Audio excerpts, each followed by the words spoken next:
Et ben là, c'est le spot de la dernière observation de Anomaloglosssus de Winteri en Guyane. En 2017, il y a donc 7 ans. Et depuis, je suis revenue 5 fois, je pense. Et donc à chaque fois, on reprospecte cette crique, on recherche et on la trouve toujours pas. Ça, c'est typiquement donc, des petites criques forestières un peu torrenticoles avec des gros blocs rocheux. Donc c'est l'habitat de cette espèce-là, Anomaloglosssus de Winteri. C'est ce qu'on appelle un micro-endémique. C'est-à-dire que c'est une espèce qui est endémique vraiment d'une très très petite zone.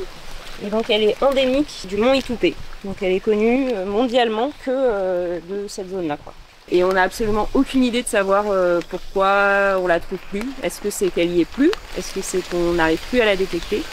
Et si elle y est plus, est-ce que c'est parce qu'elle a disparu pour des raisons d'extinction locale, pour une dynamique de population naturelle, ou une maladie, ou les changements climatiques? Et ça, clairement, pour l'instant, on n'a pas du tout de preuves pour l'une et l'autre des hypothèses. Et on n'est pas loin d'être sur ce qu'on appelle une lost species, une espèce qui n'a pas été vue depuis plus de 10 ans. Bon, là, cette année, on espère retrouver une population. Mais là, la stratégie, c'est d'essayer de prospecter d'autres zones. Ouais. Alors, on vient de rencontrer un Chondrobatata pyrrhée. Ouais, donc une espèce qui est suivie depuis maintenant plus de 10 ans sur pas mal de sites en Guyane. Une espèce diurne qui localement peut être assez commune, qui est facile à reconnaître. Et puis les patterns qu'on voit un peu tout autour de son dos, de ses pattes, de son ventre, nous permettent en plus d'aller plus loin et de pouvoir individualiser chaque spécimen.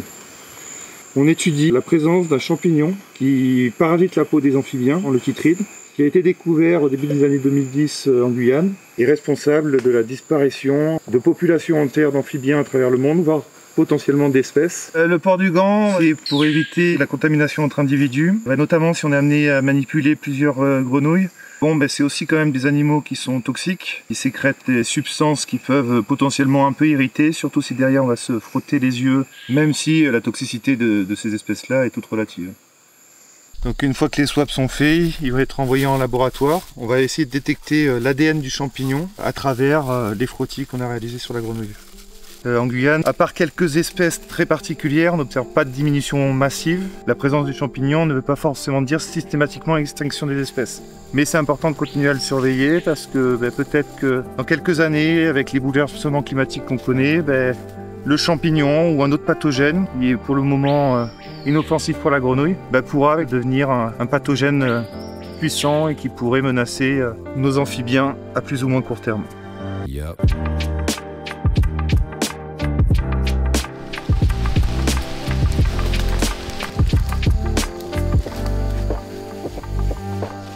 Pour les arcélas, là, typiquement, c'est le genre de milieu qu'ils aiment bien. Là, c'est une machine qui permet de faire des prélèvements d'ADN dans l'eau. Donc on appelle ça de l'ADN environnemental. Ce qui est à l'intérieur du filtre blanc là qu'on voit ici dans la crique, ça va être analysé pour étudier les traces d'ADN qui sont donc représentatives des espèces qui étaient présentes dans la crique. Et donc là, les prélèvements, ils sont faits pour un ichthyologue et qui travaille sur une petite espèce de poisson de cours d'eau qui est du genre Artiella. C'est un genre qui est menacé en Guyane, dans lequel on retrouve beaucoup d'espèces micro-endémiques, donc des espèces qui sont localisées sur des toutes petites zones. Il y a une espèce d'Artiella qui est endémique du mont Itoupé et qui est a priori nouvelle pour la science. Et donc c'est pour ça qu'ils nous ont demandé, comme on venait ici, de faire ces prélèvements-là. Ça veut dire apporter du matériel en plus sur le terrain, mais c'est des choses qu'on essaye de faire pour essayer de rentabiliser au maximum ce qu'on fait sur l'émission. Actuellement, il y a un plan national d'action sur les Artiella et les amphibiens du genre Anomaloglosssus. C'est des genres qu'on est censé retrouver dans les mêmes milieux.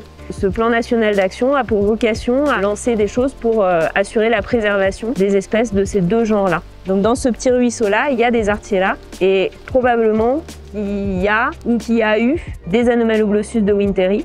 On en est au 4e jour de mission et donc on a revisité tous les sites où l'espèce avait été détectée, donc on ne l'a pas retrouvée. Hier et aujourd'hui, on est allé explorer des criques à proximité sur lesquelles on n'était encore jamais passé et on l'a toujours pas retrouvée. Parfois c'est un peu décourageant, mais dans les prochains jours, on va aller explorer toute une autre zone où on n'est encore jamais allé. Malgré les journées assez longues qu'on peut faire, finalement, à l'échelle du massif d'Itoupé, ça représente qu'une infime partie des milieux favorables à l'espèce recherchée. La zone de prospection est encore très grande, mais l'avantage de prospecter et de se balader comme ça dans ces milieux, c'est aussi qu'on peut faire des observations annexes. Non, il était là, il était là.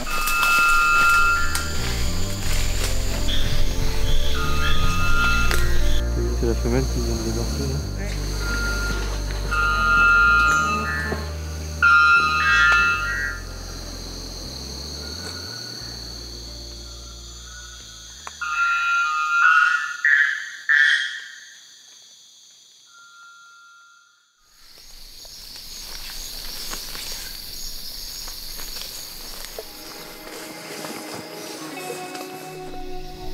Il y a tout un cortège d'espèces qui sont caractéristiques de ces mares temporaires et qui vont se reproduire en tout début de saison des pluies quand la mare va se remplir.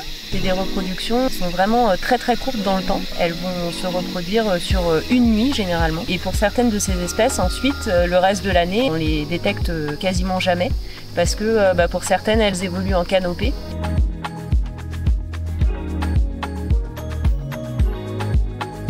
Le terme de mare explosive, il vient de l'anglais qui dit explosive breeding, donc reproduction sur un très court temps. Mais il y a toutes les espèces qui se reproduisent avant, toutes les espèces qui se reproduisent après, et elles sont utilisées toute l'année par les ventilateurs. C'est rare qu'on les chope aussi facilement. Ben a réussi à trouver une petite espèce de litière qui s'appelle Chiasmocleis adadi et qui chantait là même de jour dans la mare. Donc c'est le Chiasmoc de Kotika, une espèce découverte assez récemment par notre collègue Philippe Gaucher sur les monts Kotika, le long du fleuve Maroni. On aurait pu la considérer spécifique des sommets tabulaires de Guyane, mais non, elle a été retrouvée aussi sur les plaines de la Savane-Roche-Virginie. Ça montre qu'il y a encore des choses à découvrir.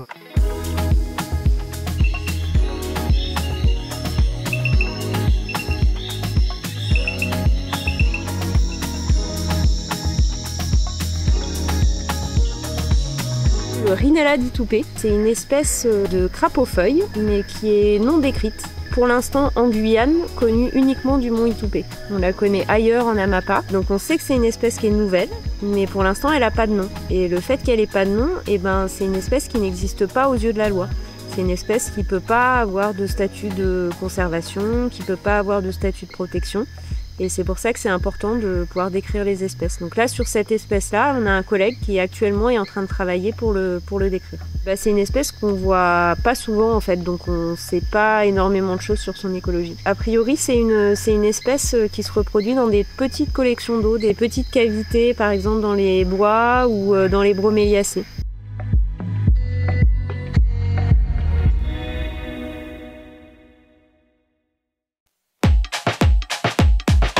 Donc sur des missions comme ça qui sont organisées par le parc amazonien, généralement on essaye aussi de toujours garder un œil, garder une oreille sur les choses qui nous paraissent originales. C'est bien ça, regarde. De l'enregistrer, quand on voit quelque chose qu'on a la sensation de ne pas avoir vu souvent, de prendre des photos. Ensuite on essaye de transmettre à des collègues spécialistes quand on rentre sur le littoral.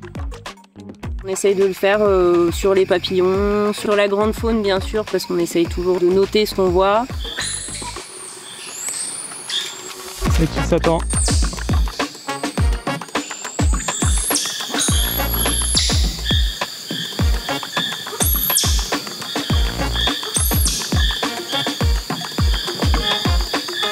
On a vu par exemple un Botrops oligobadius, le grage orangé, que moi j'avais pas vu depuis très longtemps. Il y a toujours quand même des bonnes surprises.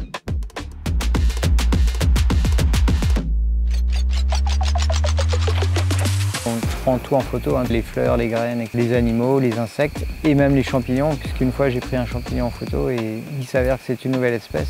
Il y a un de mes collègues qui le soir prend une photo comme ça d'un animal dans un arbre, bêtement, sans grand intérêt, et qui l'envoie aux spécialistes. En fait, c'est une nouvelle espèce pour la Guyane.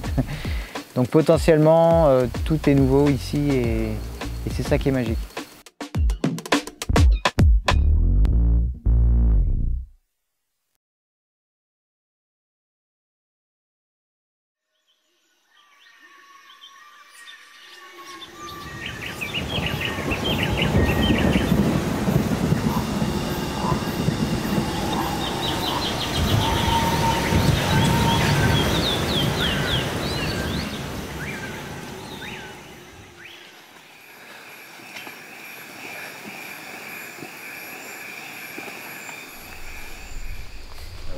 Ça va Hello? Ça va et vous? Ça va. Alors sourire ou pas sourire? Non, pas sourire, non. Ah. Non. Je pense que c'était les 3 jours les plus difficiles de ma vie. Ah ouais. C'était horrible. On a pris? On n'a absolument rien vu. Mais genre rien. On s'est pris la flotte tout le temps. Et pas d'anomalogospie de Winterry. Pas un seul mammifère qu'a vu.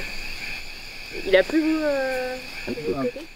On est parti pendant 4 jours sur un secteur qui était sur le flanc est.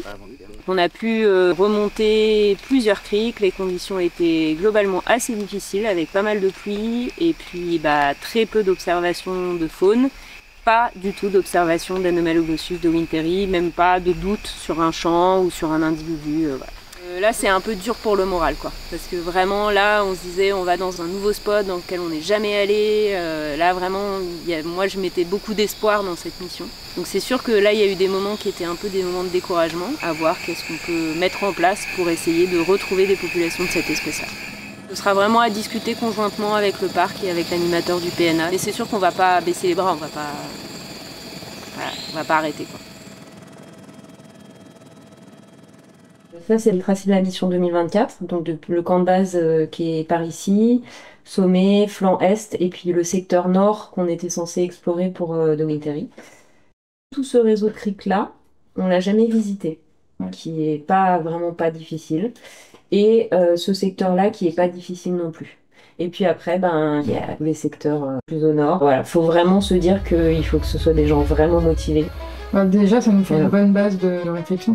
On pourrait imaginer des missions dédiées avec plusieurs équipes et simultanément parcourir plusieurs secteurs. Quoi. Il faudrait qu'on dispose quand même d'outils pour pouvoir objectiver le fait que l'espèce a disparu de certains sites. Parce que pour l'instant, l'absence de preuve n'est pas la preuve de l'absence. Ce serait d'avoir des enregistreurs automatiques avec des batteries externes qu'on puisse laisser pendant 1 année quand on y va la prochaine fois, sur les sites où l'espèce était connue, pour qu'on puisse objectiver le fait qu'elle a disparu. Si vraiment on se dit que pendant 1 an il y a 0 enregistrement, c'est que clairement il y est plus. Ouais. De Granvillei et de Winterry, les 2 espèces, elles ont été vues 3 fois chacune depuis leur découverte. Donc clairement c'est des espèces sur lesquelles on connaît tellement peu de choses que quand on les détecte pas, on a du mal à objectiver le fait qu'elle a disparu. Et si on retrouve une population, il y a beaucoup de choses qu'on pourra faire. Pour le parc, c'est clairement une priorité d'aller travailler sur des espèces dont il a une vraie responsabilité en termes de conservation.